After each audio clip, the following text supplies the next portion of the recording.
क्या ऐसा वो पल था जिस समय आपने सोचा कि मुझे राजनीति में आना चाहिए? प्रेरणा राजनीति में आने की मिली, जिनके साथ में रहा और जिनसे मैंने सीखा। हरिदत्त शर्मा जी वो मेरे गुरु थे।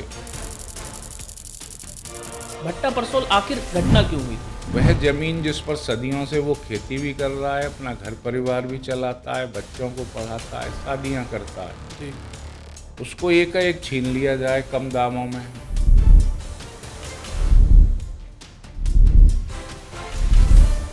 तो ये फेस सेगमेंट जो है कब कितनी जल्दी स्टार्ट होने जा रहा है? फ्लाइट जो है कब इस पे जो हम जैसे लोग कब इस पे यात्रा कर सकते हैं? और क्रिस्टोफ ने बताया कि हम 15 दिसंबर तक इसे संचालित करने की स्थिति में आ जाएंगे। जैसे कि विदेश पे एयरपोर्ट पे देखता हूँ कि वहाँ पे सुरक्षा के मद्देनजर गेट पे पुलिस को मैन पावर कम करने के लिए स्मार्ट टेक्नोलॉजी का इस्तेमाल किया। स्मार्ट टेक्नोलॉजी विदेशों की तर्ज पर यहाँ उपयोग होने जा रही है। जी। प्रयास ये भी किया जा रहा है कि इसमें भारतीय संस्कृति की झलक भी लोग देखें तो क्या नोएडा, ग्रेटर नोएडा की वजह से यमुना आने वाले समय में क्या सबसे ज़्यादा फाइनेंशियल यानी रेवेन्यू कमाने वाला अथॉरिटी बनेगा इन तीनों अथॉरिटीज़ पे? क्योंकि आजकल देश के अलावा लोकल मार्केट के अलावा दुनिया के मार्केट पर ज़्यादा नज़र रहती है। जी, सीधे सीधे कहा जाए तो जो एक कानून व्यवस्था का सवाल हमेशा गौतम बुद्ध नगर पर रहा है वो बिल्कुल अब जीरो हो चुका है। महिला एंटरप्रेन्योर्स थी बहुत, जो नोएडा में भी काम करती हैं, दिल्ली रहती हैं। उन्होंने कहा कि एक समय था जब हम 6 बजे यहाँ से भाग जाते थे दिल्ली अपने घरों को, और आज हम रात को 12 बजे भी जाते हैं तो हमें कोई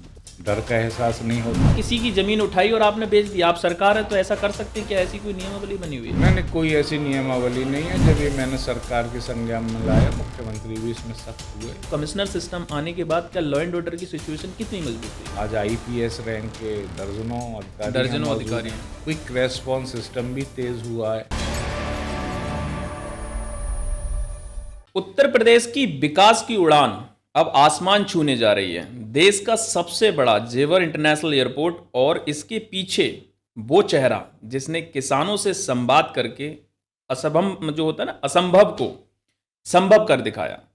आज दी डेमोक्रेसी विद दीपक शर्मा में हमारे साथ हैं जेवर के लोकप्रिय विधायक विकास पुरुष धीरेन्द्र सिंह जी।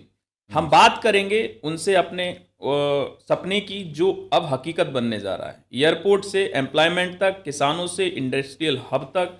आइए जानते हैं कैसे जेवर बनेगा उत्तर भारत का नया आर्थिक द्वार। तो विधायक जी, आपका बहुत बहुत स्वागत है हमारे पॉडकास्ट में। तो जैसे शुरुआत होती है कि हम विकास से ही शुरुआत करते हैं, राजनीतिक परिचर्चा करते हैं, एक इंट्रोडक्शन करते हैं, लेकिन आपका जो इंट्रोडक्शन है वो कोई किसी चीज़ का मोहताज नहीं है, क्योंकि हम लोग एक ऐसे उभरते हुए शहर के अंदर रहते हैं जहाँ पे IT हब, डिजिटल हब और सोशल मीडिया हो, चाहे विज्ञापन प्रचार प्रसार हो, बच्चा बच्चा जानता है कि धीरेन्द्र सिंह कौन है, जेवर से विधायक हैं। तो आपको इंट्रोडक्शन करने की कोई मोहताज नहीं है। फिर भी हम एक छोटा सा पृष्ठभूमि से शुरुआत करते हैं कि आपका ये जो सफ़र था, क्योंकि कुछ लोग जो अनसुने किस्से होते हैं ना, वो जानना चाहते हैं कि आपका सफ़र ये राजनीति में आपने कैसे इंटरेस्ट लिया। क्या ऐसा वो पल था जिस समय आपने सोचा कि मुझे राजनीति में आना चाहिए और अब वो सही समय है, या आपको किसी के मार्गदर्शन में राजनीति की शुरुआत करी? और वो ऐसा कौन सा पल था जो आपको एक राजनीतिक तरफ खींच के लेके आया? देखिए, मैं एक सामान्य किसान परिवार से ताल्लुक़ रखता हूँ जी और जेवर के पास ही कस्बा रबूपुरा है, वहीं मेरा जन्म हुआ। जी जी। लेकिन मुझे एक समृद्ध विरासत मिली परिवार की, जो सामाजिक और राजनैतिक पृष्ठभूमि रखती थी। जी क्योंकि जेवर बहुत पिछड़ा हुआ क्षेत्र था, मैंने वो दौर भी देखे हैं जी। जब आवागमन के रास्ते नहीं थे, वहाँ कोई उद्योग धंधा नहीं था। मेरे क्षेत्र के बहुत लोग पलायन करके दूरस्थ शहरों की ओर चले गए। अच्छे अच्छे कारीगर मेरे यहाँ थे, मैं देखता था, ब्लॉक प्रिंटिंग का काम होता था, कपड़ा बुनने के लिए बुनकरों का एक पूरा मोहल्ला मेरे यहाँ हुआ करता था। तो बचपन में मैं बड़े ध्यान से उन लोगों को काम करते देखता था, लेकिन जब कोई जीवन यापन का जरिया नहीं रहा वहाँ, तो धीरे धीरे वो लोग अपने पुश्तैनी धंधे छोड़कर शहरों की ओर पलायन कर गए। तो मुझे वो बड़ा खलता था कि एक समृद्ध व्यवस्था जो सामाजिक और आर्थिक व्यवस्था थी, वह धीरे धीरे उजड़ रही है। जी मैंने 12वीं की वहीं से, कस्बा रबूपुरा से ही। उसके बाद मैं सेंट जॉन्स चला गया, आगरा यूनिवर्सिटी। जी। फिर पोस्ट ग्रेजुएशन मैंने मेरठ यूनिवर्सिटी से की। जी। फिर मैं जब वापस गांव आया तो मैंने फिर वही स्थितियां देखी कि मेरे यहाँ के नौजवान सुबह 4 बजे उठते थे और दिल्ली के लिए नौकरी पर वो ट्रेन पकड़ते थे जी। चोला रेलवे स्टेशन से। जी। वही चोला रेलवे स्टेशन जो अब हमारा एयरपोर्ट का मुख्य स्टेशन होगा, जी। जहाँ पूरा लॉजिस्टिक हब का विकास होने जा रहा है। और रात को वो नौजवान 9-10 बजे घर को लौटते थे और फिर सुबह 4 बजे उठकर जाना। जी। तो ये जो मुफलिसी का दौर था उस क्षेत्र का, वो मैंने गंभीरता से देखा जी। और मुझे प्रेरणा राजनीति में आने की मिली। हमारे एक जिनके साथ में रहा और जिनसे मैंने सीखा, हरिदत्त शर्मा जी, वो मेरे गुरु थे, ब्लॉक जी। प्रमुख भी रहे वो उस क्षेत्र के। जी। उनकी बड़ी इच्छा थी कि मैं विधायक बनूं और इस क्षेत्र के लिए कुछ ऐसा करूं जो इसका पिछड़ापन दूर हो सके। जी। तो चूंकि रिजर्व कॉन्स्टिट्यूंसीज थी हमारी और जो लोकसभा सीट थी वो खुर्जा थी, जेवर सन 1952 के बाद से रिजर्व चल रही थी, तो ऐसा कोई मौका नहीं था जिससे चुनाव लड़ा जा सके। क्षेत्र के बाहर लड़ने में बहुत सारी दिक्कतें होती हैं, जो कि मकसद तो अपने क्षेत्र का विकास था। जी।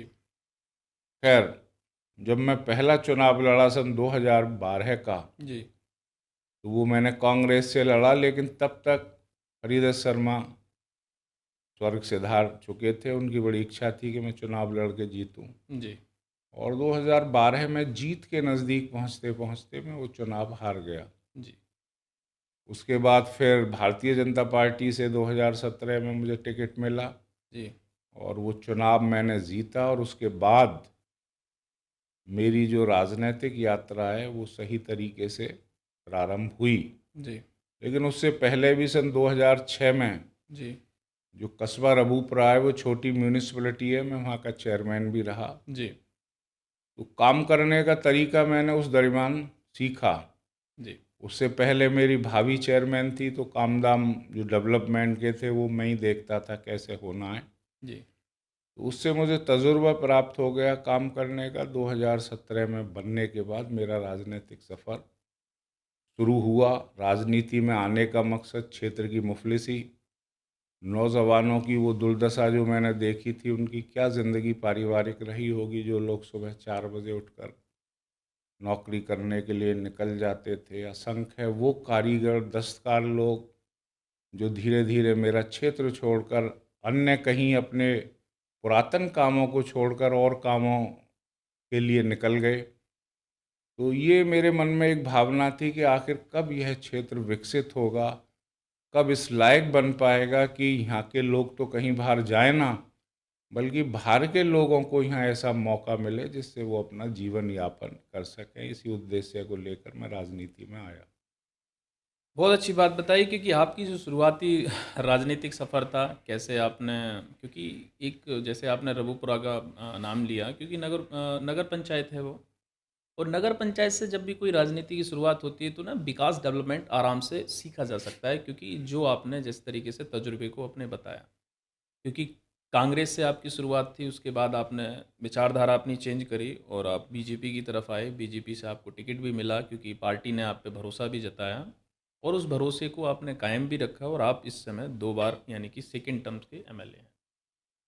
फर्स्ट टाइम जब आप एमएलए बने थे उस समय पे, क्योंकि 2017 यानी कि बहुत समय बाद बीजेपी शासन में आई थी, योगी आदित्यनाथ के नेतृत्व में, यानी कि जो इस समय सरकार है वो चल रही है। उस समय जब आपने पहली बार जब आप एमएलए बने तो लोगों के, क्योंकि पहले भी आप, जाहिर सी बात है, एक नगर पंचायत को आपने नेतृत्व किया है, अचानक एमएलए बनने के बाद वहाँ के लोगों का, क्योंकि जाहिर सी बात है जुड़ाव होगा तभी आप विधायक बन पाए थे, तो वहाँ की जो समस्याएं, जैसे कि मैं, क्योंकि आज ना मेरा जो सेगमेंट है वो हम सिर्फ, क्योंकि हमारे भव्य एयरपोर्ट का बहुत जल्दी उद्घाटन होने जा रहा है, तो मेरा जो आज एजेंडा है, जो पॉडकास्ट का एजेंडा है, वो लोगों को बताना है। इस मकसद से मैंने आपको यहाँ पे आज इनवाइट किया था कि एयरपोर्ट की शुरुआत के समय पे जब आप फर्स्ट टाइम एमएलए थे, तो क्या ये आपका पहले से सपना था या जब आप एमएलए बने तभी से आपकी नींव, क्योंकि उसी समय से इसकी नींव रखी गई थी, तो ये शुरुआत से थोड़ा सा ब्रीफ बताइए कि आखिर एक संग ऐसा क्या हुआ, ये गवर्नमेंट का कोई सर्वे हुआ, ये आपने अपनी तरफ से रखा, या यहाँ के लोकल के लोग जो थे उनकी समस्याओं को देख के आपने इस कड़ी को आगे बढ़ाया था? देखिए, आपको बहुत अच्छा सवाल है। सन 2017 में जब हम लोग विधायक बने और हमारी पहली विधानमंडल दल की बैठक लोक भवन में थी, जी। वो एक परिचयात्मक बैठक थी जिसमें सभी विधायक अपना परिचय जी। दे रहे थे खड़े होकर। मुख्यमंत्री थे सामने जी। और सभी वरिष्ठ नेतागण थे। जी। तो जब मेरा नंबर आया तो मैंने खड़ा होकर कहा कि मुख्यमंत्री जी, मेरा परिचय जेवर है, वो जेवर जो आज़ादी के बाद से कहीं विकास की दौड़ में बहुत पीछे रह गया है। जी। यद्यपि उसके आसपास का जो इलाका है, वो नोएडा हो या ग्रेटर नोएडा हो, वो काफ़ी तरक्की कर चुके हैं, लेकिन उसी जनपद में होने के बावजूद हम लोगों के पास ना कोई नौकरी का साधन और ना ही कोई आवागमन के साधन जिससे हम जिला मुख्यालय जा सकें। जी। और फिर मैंने आगे बताया कि चूंकि भारतीय जनता पार्टी के लोक कल्याण संकल्प पत्र में जी। पार्टी को आने वाले समय में 10 लाख रोजगारों का सृजन करना है, तो वो आप लोग कैसे करेंगे। जी। मैंने फिर कहा, मैं बताता हूँ, वो रोजगारों का सृजन हम जेवर के माध्यम से कर सकते हैं। जी। कभी किसी भाषण में नोएडा माननीय राजनाथ सिंह जी ने कहा था कि नोएडा अब इस तरीके से विकसित हो रहा है कि यहाँ एक एयरपोर्ट भी होना चाहिए। होना चाहिए। ये किस समय पे कहा था उन्होंने? ये काफ़ी पुरानी बात है। जी। जी। जी। मतलब ये मेरा पुरानी ख्याल ही। 25 साल पुरानी बात होगी, जी। जब भारतीय जनता पार्टी की सरकार जी। रही होगी उत्तर प्रदेश में, उस वक्त की बात हो सकती है। मैं सुनता चला आया था जी। इसे। और उसके बाद मायावती जी के समय में भी ये कयास लगाए गए कि एक एयरपोर्ट होना चाहिए, जी। लेकिन चूंकि वो फाइलें आगे नहीं बढ़ पाई, फिर समाजवादी की सरकार आई। जी। अखिलेश जी का इरादा था कि इस एयरपोर्ट को फिरोजाबाद ले जाया जाए, जी। लेकिन वो नाकाफ़ी और अधूरे मन के प्रयास थे। जी। फिर मैंने विधानमंडल दल की बैठक में ही सुझाया कि 10 लाख रोजगारों का सृजन जेवर में एयरपोर्ट स्थापित होने से हो सकता है। जी। इसके कारण मैंने बताया कि हमारा इंदिरा गांधी अंतर्राष्ट्रीय हवाई अड्डा ओवरबर्डेड होने जा रहा है। इतना ट्रैफिक जाम रहता है कि अगर मुरादाबाद बरेली के लोग दिल्ली एयरपोर्ट से फ़्लाइट पकड़ें तो उन्हें जितना समय मुरादाबाद से दिल्ली के आउटर पे पहुंचने में लगता है, जी। उतना ही समय एयरपोर्ट पहुंचने में लगता है। तो भविष्य में हमें एक एयरपोर्ट की और ज़रूरत होगी, क्योंकि विदेशों में भी हमने देखा है कि बड़े शहरों में 3-3, 4-4 एयरपोर्ट होते हैं। अगर कोई दिक्कत हो तो उन एयरपोर्ट से भरपाई हो जाती है जी। यात्रियों की। और जैसे ही अंतर्राष्ट्रीय एयरपोर्ट आएगा, निश्चित तौर से वहाँ इंडस्ट्रियल बेल्ट भी विकसित होगी, अच्छे निवेशक आएंगे, जिससे रोजगारों का सृजन होगा। जी। तो ये भौगोलिक स्थिति, ज़रूरत और भारतीय जनता पार्टी का संकल्प पत्र, इन सारी चीज़ों से माननीय मुख्यमंत्री जी की समझ में आया जी। और उन्होंने उसे गंभीरता से सुना। फिर एक दिन उन्होंने कहा, भाई वहाँ तो भट्टा पारसोल है, जी। वहाँ तो 2 इंच ज़मीन के लिए गोलियाँ चलती हैं, ज़मीन कैसे मिलेगी। जी।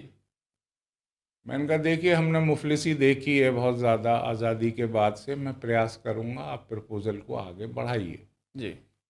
तो मैंने बिना किसानों से बात करे ही उनसे कह दिया कि मैं इस काम को करूँगा। जी। अब जब वो प्रयास आगे बढ़ निकले और मंजूरियां मिलती चली गई भारत सरकार से, जी।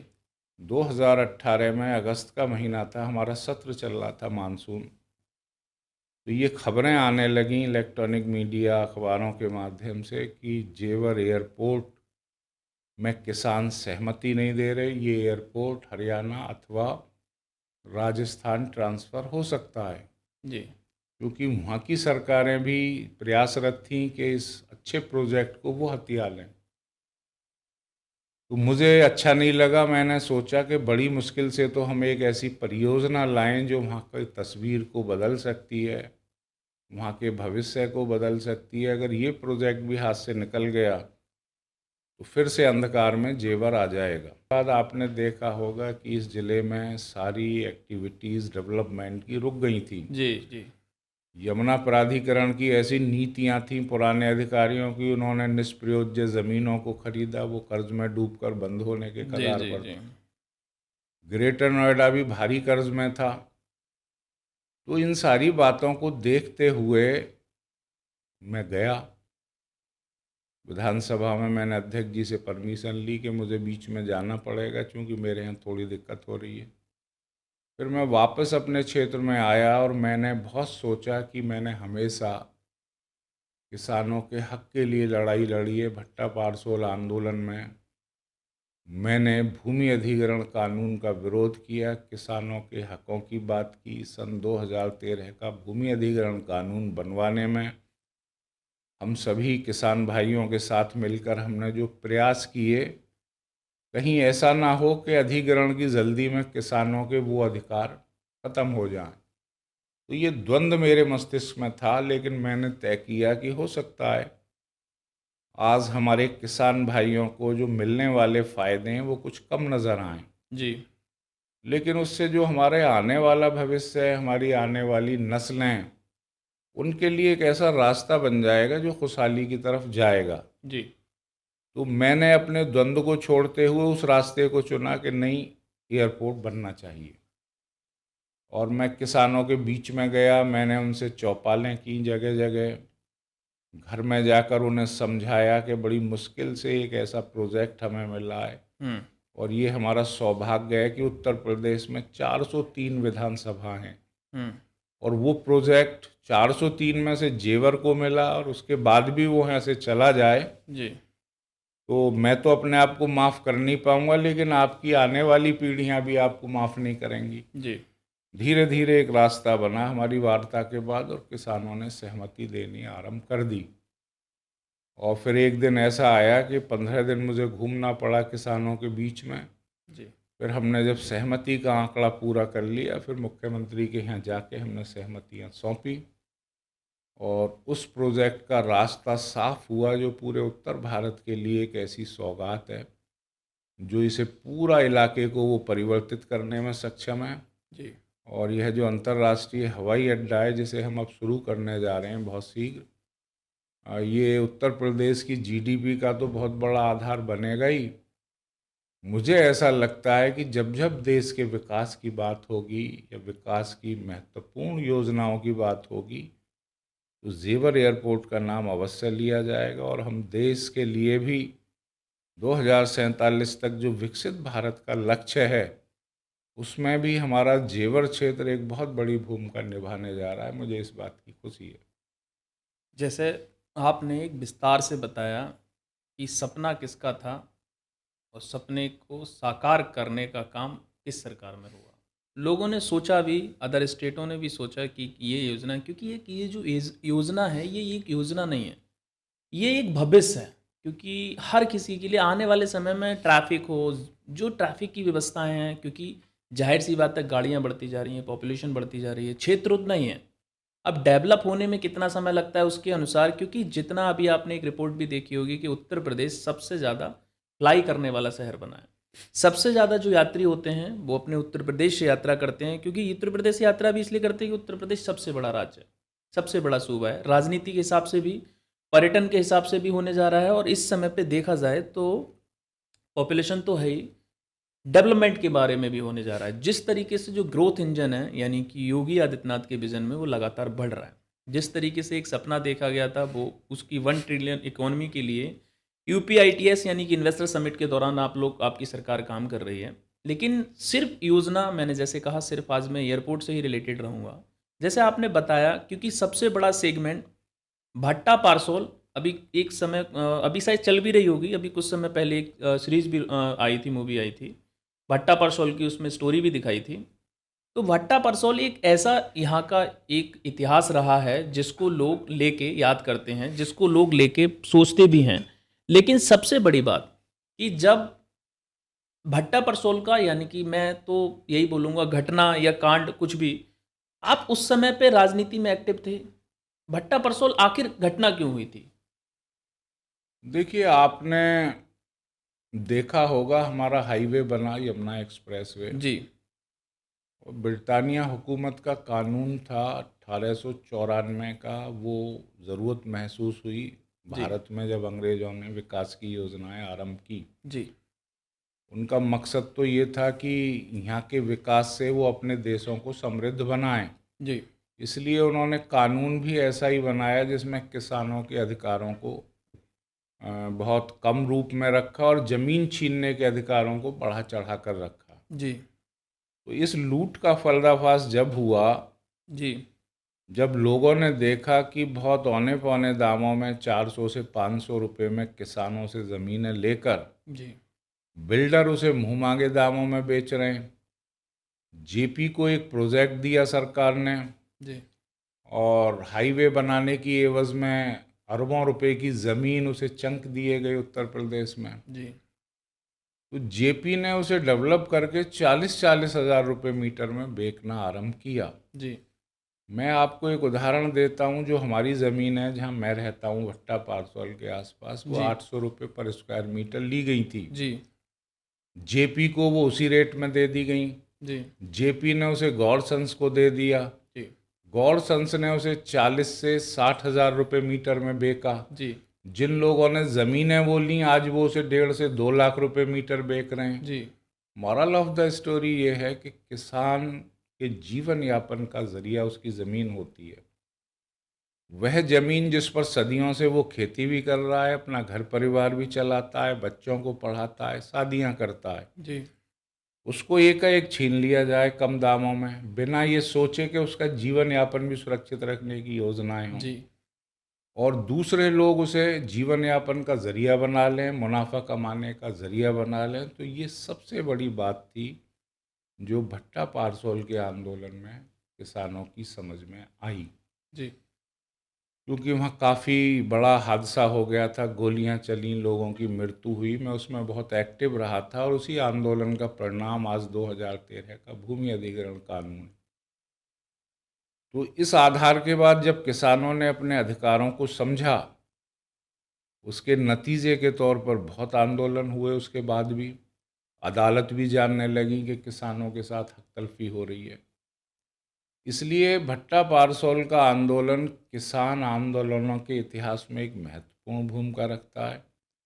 उसके बाद धीरे धीरे किसानों को उनके अधिकार दिए जाने की बात की जाने लगी। आप नए कानून में देखिए, पहले तो किसान को मुआवजा मिलता था। जी वह किसान, मान लो उदाहरण के तौर पर एक गांव में 10 किसान हैं, जी उस किसान की ज़मीन से उस गांव का एक सामाजिक और आर्थिक सिस्टम है जो बना रहता है। जी खेतीहर मजदूरों के 100 परिवार हो गए, कारीगरों के दर्जनों परिवार हो गए, उस गांव का बढ़ई, उस गांव का लोहार, उस गांव का मोची, उस गांव का बुनकर, उस गांव का अन्य कारोबार जैसे मिट्टी के बर्तन बनाने वाला कुम्हार।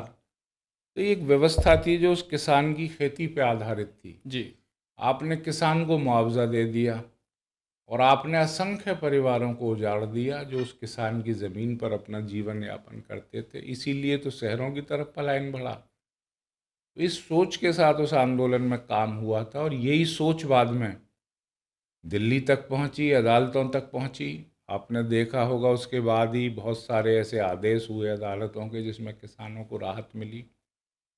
अब नए भूमि अधिग्रहण कानून में जहाँ भी अधिग्रहण होगा, जी सोशल इम्पैक्ट असेसमेंट होगा कि उस अधिग्रहण से क्या प्रभाव उस क्षेत्र में पड़ेंगे, सामाजिक, आर्थिक, सांस्कृतिक।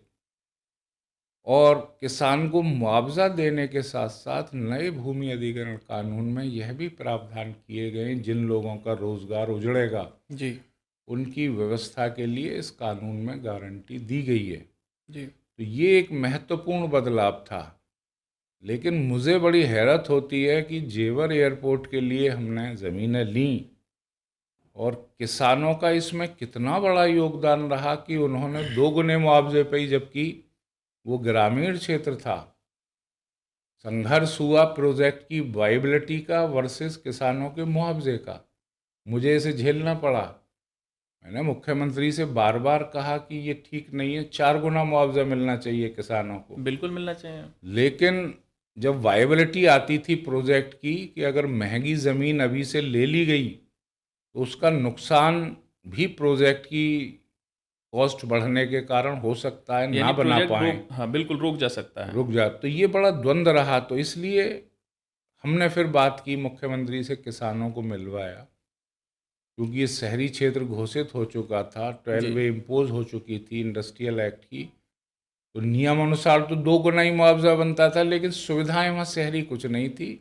जी ग्रामीण कहते थे साहब हम कहाँ शहर हैं, हमें तो ग्रामीण क्षेत्र का मुआवजा मिलना चाहिए। जी खैर वो फिर बढ़वाया गया मुआवजा, जी और उसके बाद दूसरे फेज में बढ़वाया गया, उसे 3100 हुआ, पहले में 500 बढ़ा, दूसरे में 800 रुपये मीटर बढ़ा।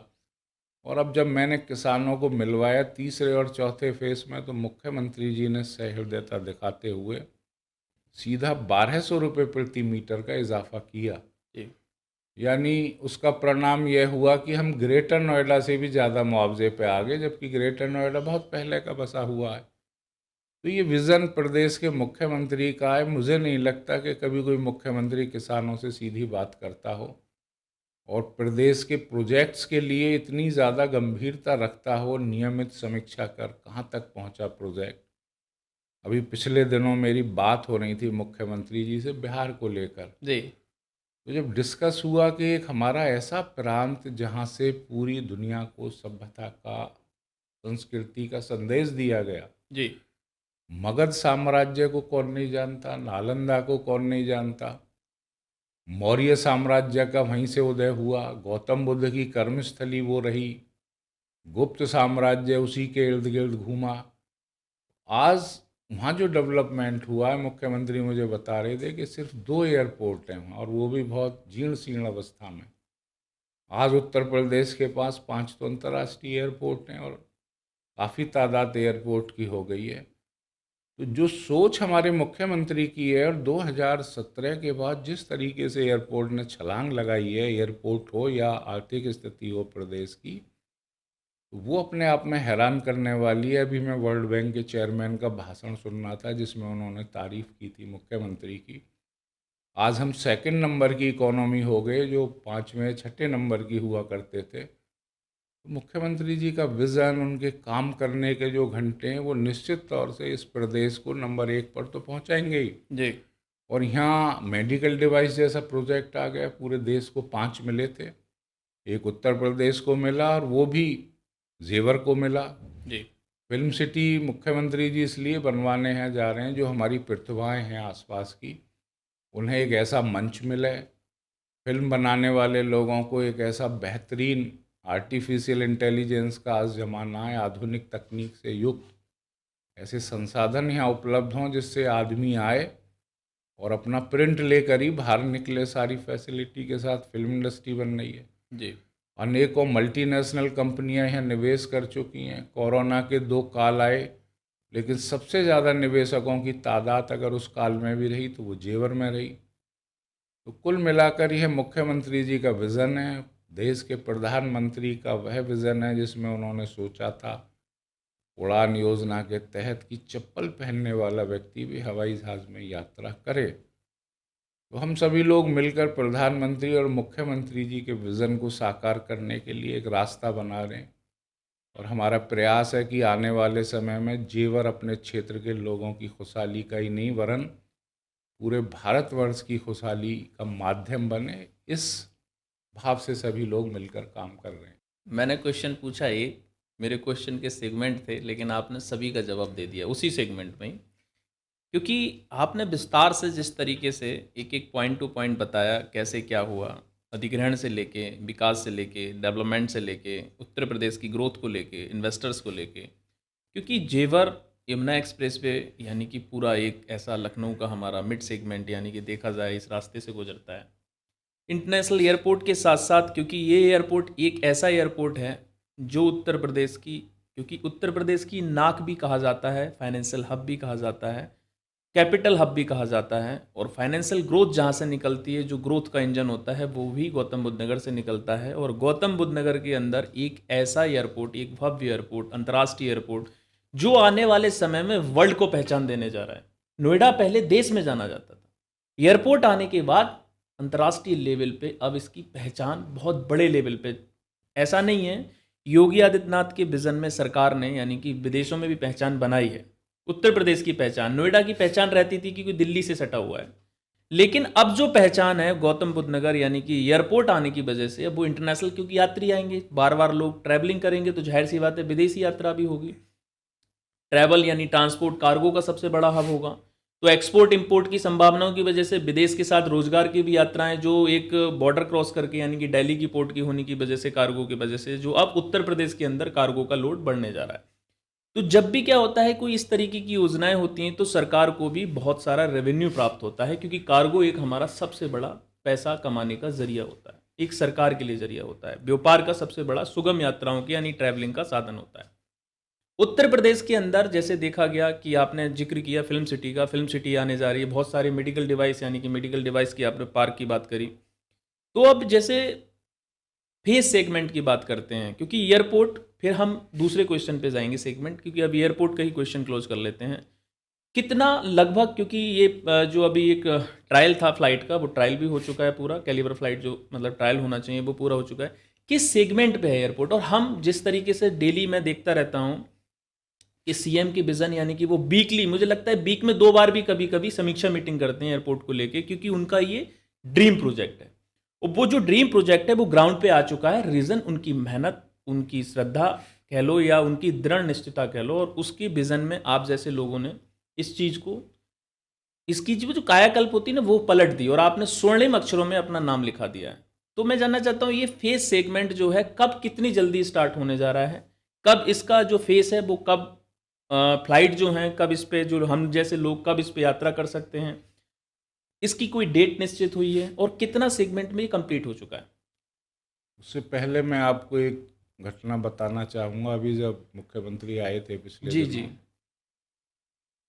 तो वो बड़ा, और कैलिब्रेशन फ़्लाइट हुई वहाँ 2 दिन पहले, आज भी है, जी जी आज भी होने जा रही है या हो गई होगी। तो जिन किसानों की ज़मीनें गई थी, मैंने उन कृषक परिवारों की महिलाओं को मुख्यमंत्री की अगवानी में रखा। जी मकसद यही था कि मुख्यमंत्री इस योजना में शामिल रहे, किसानों का बहुत बड़ा योगदान रहा।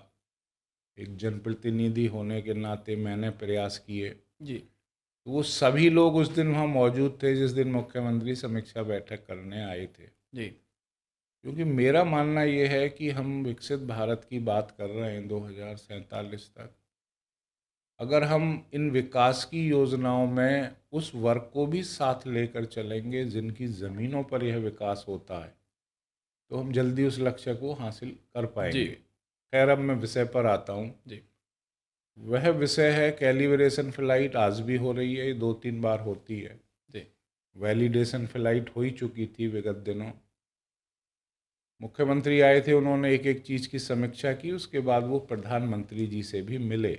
जी उस बैठक में यह बताया गया नियाल द्वारा, जी और क्रिस्टोफ ने बताया कि हम 15 दिसंबर तक इसे संचालित करने की स्थिति में आ जाएंगे, 15 दिसंबर। सारे लाइसेंस वगैरह लेकर। जी और उससे पहले हम किसी भी दिन इसके उद्घाटन के लिए 15 नवंबर के बाद तैयार हैं। जी तो मुझे ऐसा लगता है कि नवंबर के आखिरी सप्ताह में शायद पीएमओ से समय आ जाए, जी क्योंकि अभी तो बिहार का चुनाव भी चल रहा है। जी और मुख्यमंत्री जी चाहते हैं कि नवंबर में इसका इनॉग्रेशन हो जाए, लोकार्पण हो जाए, उसके बाद 15 दिसंबर से नियमित फ्लाइट चालू हो आरंभ जाएगा। हो जाए, जैसा नवी मुंबई में हुआ है। जी तो ये संभावित तिथि हैं हमारी। ये तय है कि इसी साल में इस एयरपोर्ट से हवाई जहाज़ उड़ेगा, लोगों को इसी साल से सुविधाएं मिलेंगी। जी तो ये इसकी तिथियां अभी तक टेंटेटिव बताई जा रही जी हैं। बाकी तो अंदर जो भी सुविधाएं हैं वो वर्ल्ड क्लास हैं। सुरक्षा के मानक भी जो निर्धारित किए गए हैं वो ऐसे किए गए हैं, कम समय यात्रियों को लगे, जी और सारा सिस्टम कॉन्टैक्टलेस बनाया जा रहा है। एक बार घुसने के बाद सीधा यात्री अपना हवाई जहाज़ में बैठने के लिए कम समय में पहुंच सके वहां तक। क्योंकि आपने देखा होगा दिल्ली में बहुत सारा दिखाने पड़ते हैं आपको, कागज़ दिखाइए, फिर सिक्योरिटी में समय लगता है। इस प्रक्रिया को वहाँ बहुत आसान बनाया जा रहा है, क्योंकि क्या वर्ल्ड फेसलेस बनाया गया है? कॉन्टैक्टलेस बनाया जा रहा है, ताकि आपको जैसे आपको आईडी दिखानी है तो आप पहले ही अपलोड कर सकते हैं जी उसे, जब भी आप टिकट परचेज करें। सिक्योरिटी के लिए आपको बहुत ज़्यादा जांच वाँच नहीं करानी पड़ेंगी, ऐसी मशीनें जर्मन वगैरह जैसे कि से विदेश पे एयरपोर्ट पे देखता हूँ कि वहाँ पे सुरक्षा के मद्देनजर गेट पे पुलिस पुलिस कोई मैन पावर कम करने के लिए स्मार्ट टेक्नोलॉजी का इस्तेमाल किया स्मार्ट टेक्नोलॉजी विदेशों की तर्ज पर यहाँ उपयोग होने जा रही है। जी और ये ग्रीन फील्ड एयरपोर्ट है। 50% इसमें ऊर्जा का प्रयोग सोलर से और अन्य माध्यमों से होगा। जी और प्रयास ये भी किया जा रहा है कि इसमें भारतीय संस्कृति की झलक भी लोगों को दिखे। इसका जो कंस्ट्रक्शन किया गया है, जो लुक दिया गया है, और अब तो हॉर्टिकल्चर का काम भी आरंभ हो चुका है, तो बहुत अच्छे अच्छे पौधे ग्रीनरी वहाँ डेवलप की जा रही है। जी तो कुल मिलाकर अगर एक अच्छा एहसास होगा और जब 6 रनवे यहाँ बन जाएंगे तो ये बीजिंग से भी बड़ा एयरपोर्ट हो जाएगा, जी एशिया का सबसे बड़ा। तो आज हम उस स्थिति में पहुँच चुके हैं कि हमारी 1 महीने के अंदर वहाँ से फ़्लाइट आरंभ हो जाएगी। और जैसे ही वहाँ फ़्लाइट आरंभ होगी, लॉजिस्टिक का एक बहुत बड़ा हब हब बनने जा रहा है।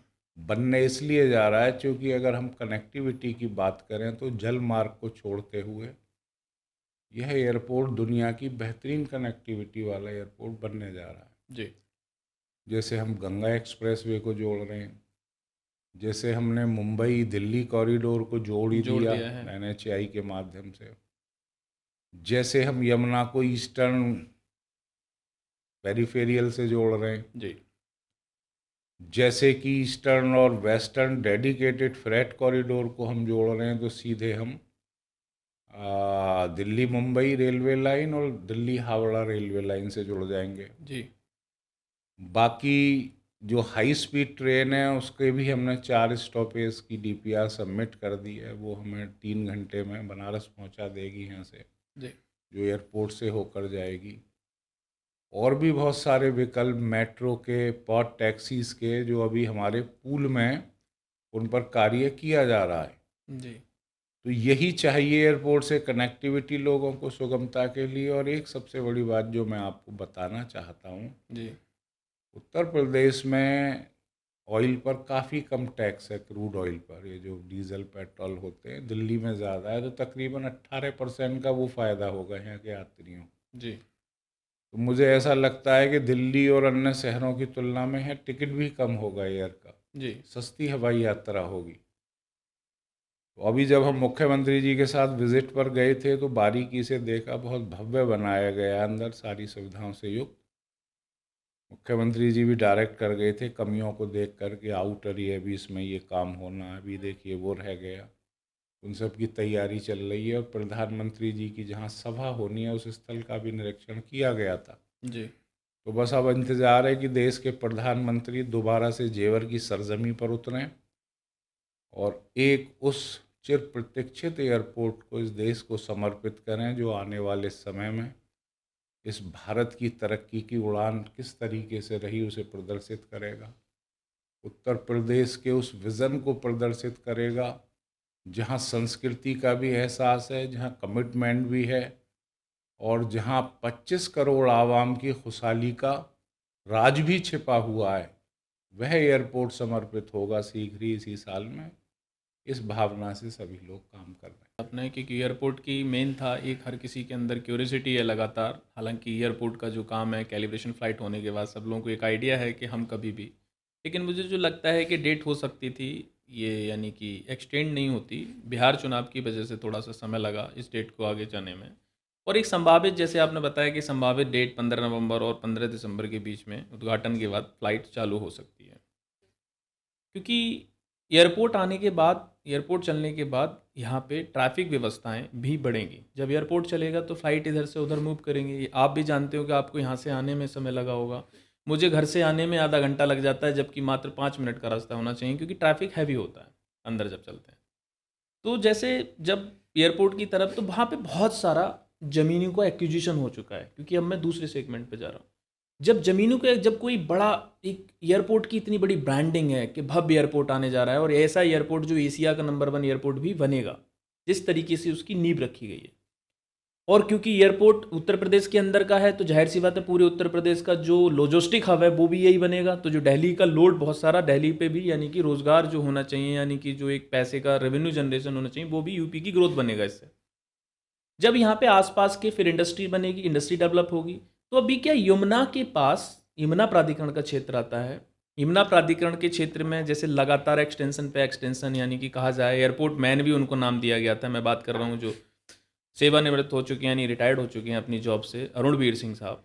उनका योगदान के दौरान पे आपका और उनका योगदान, जैसे एक अफसर और एक, क्योंकि आप जनप्रतिनिधि हैं, जनता से सीधा संवाद आपका रहता है, क्योंकि जब जो वोटर होता है वो उसने आपका नेतृत्व करने के लिए आपको चुना है, यानी अपनी समस्याएं बताने के लिए आपको चुना है, ना कि अधिकारी को।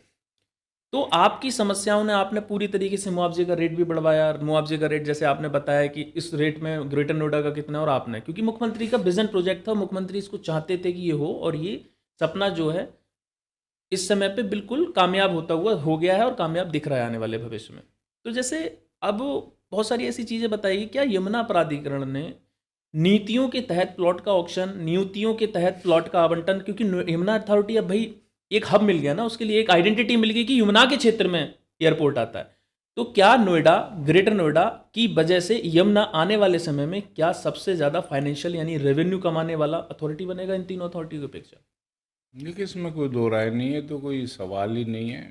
जी सर्वविदित है कि यमुना में सबसे ज़्यादा मारा मारी है इस वक्त इन्वेस्टर्स की। जी अभी मैंने मुख्यमंत्री से हरियाणा टेक्सटाइल के लोगों को मिलवाया था, वी मैन एंटरप्रेन्योर्स को मिलवाया था, जी जो हरियाणा दिल्ली की रहने वाली थी। जी तो उन लोगों का कहना है कि हरियाणा से हम अपना सारा टेक्सटाइल इंडस्ट्रीज़ को जेवर में लगाना चाहते हैं। जी महिला एंटरप्रेन्योर्स थी बहुत, जो नोएडा में भी काम करती हैं और दिल्ली रहती हैं। जी उन्होंने कहा कि एक समय था जब हम 6 बजे यहाँ से भाग जाते थे दिल्ली अपने घरों को, और आज हम रात को 12 बजे भी जाते हैं तो हमें कोई डर का एहसास नहीं होता। मतलब आप सीधे सीधे कहा जाए तो जो एक कानून व्यवस्था का सवाल हमेशा गौतम बुद्ध नगर पर रहा है, वो बिल्कुल अब जीरो हो चुका है। ज़ीरो हो चुका है। ये एक जो कारण मैं आपको बता रहा हूँ जी कि डेस्टिनेशन इसलिए ही यमुना प्राधिकरण बन गया। हर व्यक्ति चाहता है एयरपोर्ट के आसपास वो अपने उद्योग धंधे लगाए, क्योंकि आजकल देश के अलावा, लोकल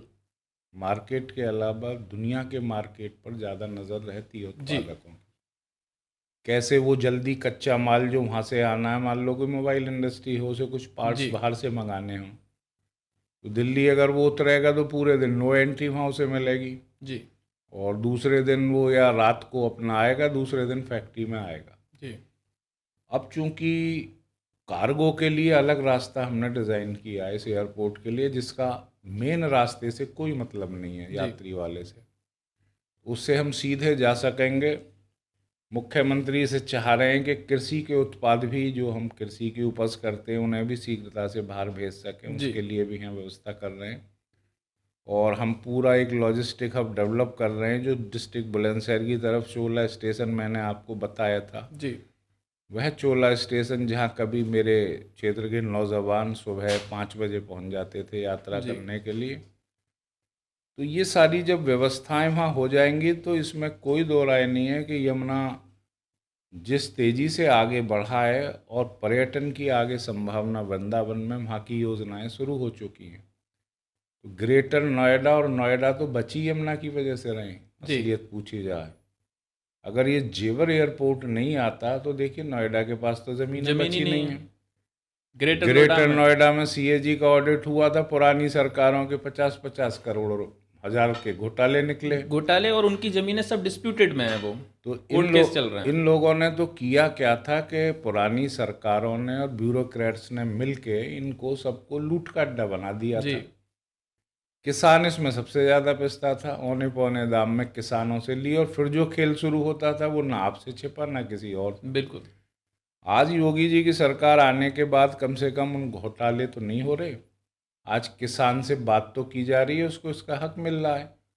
अब जैसे एयरपोर्ट का मुआवजा बढ़ा, तो वही मुआवजा जेवर एयरपोर्ट का हम जिला बुलंदशहर के किसानों को देने जा रहे हैं। जी आज हम ग्रेटर नोएडा और नोएडा की कई दौर की मेरी बात हो चुकी है, शीघ्र ही उनका भी मुआवजा बढ़वाने जा रहे हैं। जी तो ये जो मुआवजा वृद्धि भी हो रही है, किसान के भविष्य की योजनाओं पर भी चर्चा हो रही है कि हम किस तरीके से नए भूमि अधिग्रहण कानून की मूल भावना के अनुरूप उनके जीवन यापन को सुरक्षित रखने की योजनाएं बनाएं भविष्य में। तो इन सब चीज़ों पे ये सरकार सोच रही है, विकास भी हो रहा है, किसानों की भी सुनी जा रही है, समाज के अंतिम छोर का भी उत्थान हो रहा है। तो कुल मिलाकर यमुना प्राधिकरण आज इस प्रदेश में ही नहीं, मैं तो कहूँगा कि देश में पहली पसंद है निवेशकों की। और ज़मीनें भी अब काफ़ी कम हो गई हैं यमुना के पास, इसलिए उसे अपना दायरा भी बढ़ाना पड़ रहा है। ठीक है, जैसे आपने कहा, बिल्कुल एक सवाल मेरे पास आया हुआ है। जैसे यमुना प्राधिकरण का क्षेत्र है, या यमुना ग्रेटर नोएडा का हो या नोएडा का हो, नोएडा के पास तो लैंड ही नहीं बची है। ग्रेटर नोएडा के तो लैंड है सभी पहले से ही ऑलरेडी कोर्ट केस है, डिस्प्यूटेड में है। नोएडा के पास फ्रेश लैंड है, क्योंकि नोएडा का जो यमुना का जो क्षेत्र है वो काफ़ी बड़ा क्षेत्र है। और क्योंकि एक्विजिशन में नहीं था पहले, लगातार एक खाली, क्योंकि एयरपोर्ट आने के बाद ऐसे उठता चला गया ग्रोथ उसकी। तो कुछ सवाल ऐसे रहते हैं कि वहाँ पे क्या है कि जब भी एक नियमावली होती है कि कोई भी ज़मीन एक्विजिशन करती है, ज़मीन जैसे सपोज करो सरकार ने ले ली है, किसी ने, जब तक उसका पूरा मुआवजा या पूरा पोजीशन में नहीं आता है तब तक आप उस ज़मीन को स्कीम में नहीं ला सकते। लेकिन यमुना में ऐसी चीज़ें सुनने में आती हैं कि ज़मीन ना तो यमुना के पास अभी पोजीशन में है, ना भी किसानों का वहाँ से सेटल हुआ है, और उस प्लॉट को उठा के स्कीम में ला के बिल्डर को ऑक्शन में दे दिया गया है। इस चीज़ की जानकारी है आपके लिए? मुझे निश्चित तौर से जानकारी है, और इसका मैंने बड़ा भारी विरोध किया, और इस क्योंकि व्यवस्था ये को तो रोकना। नियमावली देखा जाए तो बिल्कुल ही नहीं, ये तो सरासर लाल फीताशाही, और इसे तो तानाशाही कहेंगे, और ये तो ब्यूरोक्रेट्स की बहुत गंदी सोच है यमुना कि की ज़मीन आपने किसान से ली नहीं है और इंडस्ट्री वाले को आपने आपने फंसा निकाल दिया। के और ऑक्शन में भी दे नहीं दी। नहीं, फंसा दिया आपने। बिल्कुल। तो ये तो सरासर धोखा है, इसका मैंने विरोध किया था, मेरे संज्ञान में आई थी, कई ऐसी जगह अलॉट हो कई गई। सारे क्या प्लॉट ऐसे बेचारे व्यापारी जिनको पैसा दे दिया, अब इनके ऊपर ये क्या करते हैं, उन पे ब्याज पे ब्याज लगाते जा रहे हैं। वो व्यापारी क्या करे जिसने पैसा भी दिया, वो व्यापारी क्या करे जिस पे एक लिमिट भी बढ़ाते जा रहे हैं, और जमीन आपकी है नहीं, आपने, ये तो वो हो गया ना, किसी की जमीन उठाई और आपने बेच दी। आप सरकार है तो ऐसा कर सकते हैं? क्या ऐसी कोई नियमावली बनी हुई है? नहीं नहीं, कोई ऐसी नियमावली नहीं है। जब ये मैंने सरकार के संज्ञान में लाया, मुख्यमंत्री भी इसमें सख्त हुए, क्योंकि पहले जानकारी नहीं थी, सब चोरी छिपे होता था। जी। और अब ऐसी कोई ज़मीन देने की किसी भी प्रशासनिक अधिकारी की हिम्मत नहीं है जो बिना किसान से लिए वो किसी इंडस्ट्रियलिस्ट को अलॉट कर दे। ऐसे बहुत प्रकरण मेरे संज्ञान में आए थे। तो उससे आश्वस्त रहें कि अब ऐसा नहीं होगा, जो हुआ वो पहले हो गया होगा, संज्ञान में आते ही उस पर रोक लगा दी गई है। क्योंकि ये बड़ा मामला था, काफ़ी सारे लोगों के सवाल आते थे, क्योंकि जवाब, जब ज़मीन आपकी है ही नहीं, आपने उठा के स्कीम में ला के किसान को, यानी कि किसी को अलॉट कर दी और ज़मीन आपने ली। चलिए ठीक है, ये मुद्दा है, आपने इसका जवाब दिया और आपके नॉलेज में भी, और आपने मुख्यमंत्री को अवगत भी कराया। क्या कोई लगता है कि जैसे ये तीनों प्राधिकरण और यहाँ जिला गौतम बुद्ध नगर में कमिश्नरेट सिस्टम आने के बाद में, जैसे पहले कमिश्नरेट सिस्टम जब यहाँ लागू हुआ तो पहले की व्यवस्थाएं, कानून व्यवस्था, क्योंकि जब भी कोई रोजगार आता है तो सबसे पहले कोई विदेश कंपनी या देश की कंपनी आती है तो आरएनटी टीम करती है, आरएनटी टीम होती है उनकी। तो आरएनटी के दौरान पे सबसे पुराने न्यूज़पेपर आर्टिकल्स निकाले जाते हैं, उसमें सबसे पहले ट्रांसपोर्ट व्यवस्था देखी जाती है, यानी ट्रैफिक नहीं लगता हो। दूसरी, लाइट की व्यवस्था देखी जाती है, लाइट नहीं हो। तीसरा, आंदोलन देखे जाते हैं कि किसानों के आंदोलन तो नहीं होते हैं। चौथा, देखा जाता है वहाँ की कानून व्यवस्था। तब जाके कोई बड़ी कंपनी उस जगह इन्वेस्ट करती है कि ऐसा व्यवस्था होगी, अगर आंदोलन हो रहे होंगे तो लेबर स्ट्राइक कर देगी, काम नहीं हो पाएगा उसका, इंडस्ट्रीज का, वो तो पैसा बेकार चला गया। अगर ट्रैफिक लग रहा होगा तो उसकी लॉजिस्टिक नहीं हो पाएगा, तो जाहिर सी बात है उसका वैसे भी काम नहीं चलेगा। बार बार लाइट का, यानी कि पावर की सप्लाई नहीं होगी तो वो भी काम नहीं कर पाएगा। और कानून व्यवस्था खराब होगी, रास्ते में जा रहा है, दहसी ने गोली मार दी, तो वो भी काम नहीं हो पाएगा। अब नोएडा, यानी कि गौतम बुद्ध नगर में, क्या पहले की सिस्टम में और कमिश्नर सिस्टम आने के बाद क्या लॉ एंड ऑर्डर की सिचुएशन कितनी मजबूत हुई है? देखिए, लॉ एंड ऑर्डर पे मैं बाद में आऊँगा, आपका सवाल परिवहन व्यवस्था पे था। जी। तो मैं सारे प्राधिकरण के सीईओ जब भी मुझे मिलते हैं, मैं उनसे ये पूछता हूँ कि अपने उस प्लानर को मेरे सामने प्रस्तुत करो जिस बेवकूफ़ ने जी। ग्रेटर नोएडा और नोएडा की प्लानिंग करते समय यहाँ जी। पब्लिक ट्रांसपोर्ट सिस्टम को डेवलप नहीं किया। हम्म। जब इसका विकास हो रहा था उस वक्त हम अंडरग्राउंड मेट्रो की व्यवस्था कर सकते थे, जी। सार्वजनिक परिवहन की जगह जगह ऐसी व्यवस्थाएं कर सकते थे, उनके स्टॉपेज वगैरह। तो यही दिक्कत ग्रेटर नोएडा में रही। मैं इस विषय को विगत 6 साल से कार्य योजना के साथ प्रस्तुत कर रहा हूँ जी। कि आखिर हम पब्लिक ट्रांसपोर्ट नहीं देंगे तो जो दबाव बढ़ रहा है, पॉल्यूशन की जो स्थिति हो रही है, ये भी एक इसका कारण है। जी।